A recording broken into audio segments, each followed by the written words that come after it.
rationalization.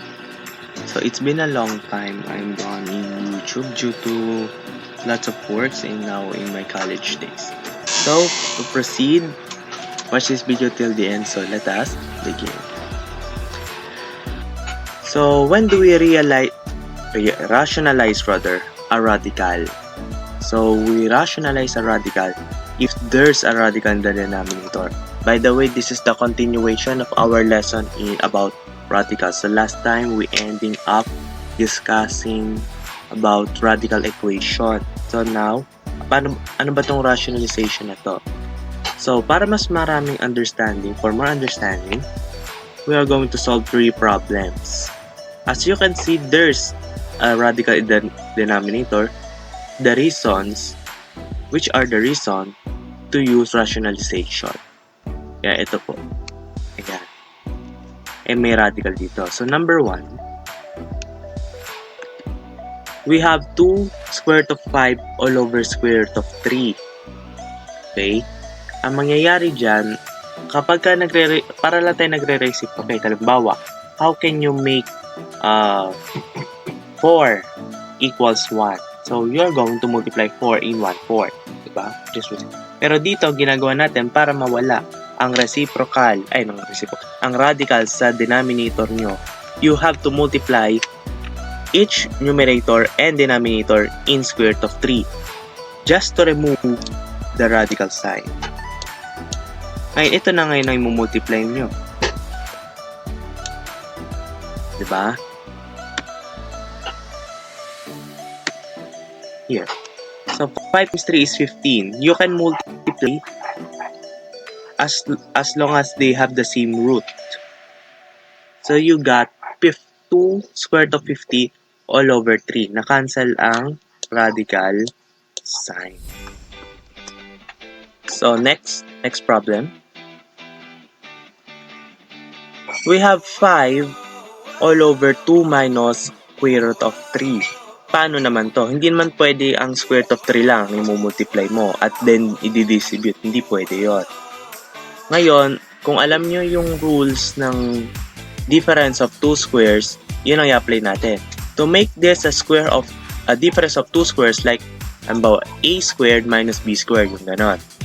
Ngayon, para maging 2 squared minus square root of 3 squared, ang mangyayari dyan, you have to multiply sa opposite side. Kung subtraction to, multiply nyo sa addition nito. Diba? Ngayon, multiply na natin siya at ito. Ngayon, ang mangyayari dyan, 2 times 2 is 4 and negative square root of 3 times positive square root of 3 is 3. So, 4 minus 3 is 1.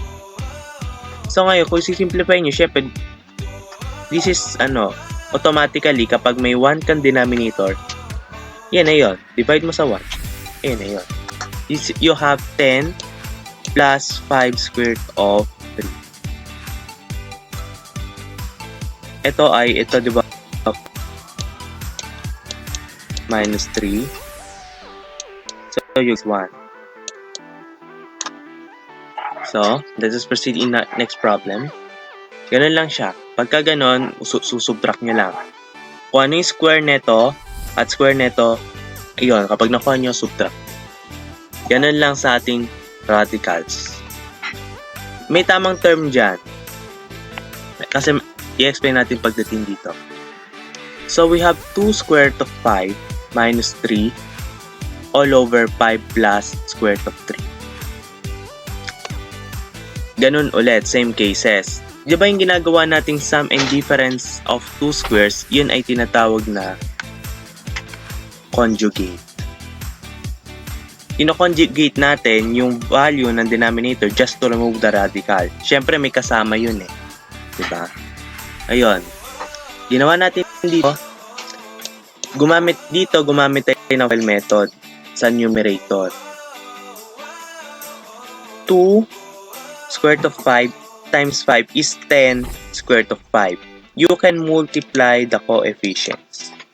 Kung paano nagmumultiply kayo ng polynomial. Like, halimbawa, 2x times 3. So, you can get 6x, mga ganun. Parang dito lang. First and first pa lang yan. The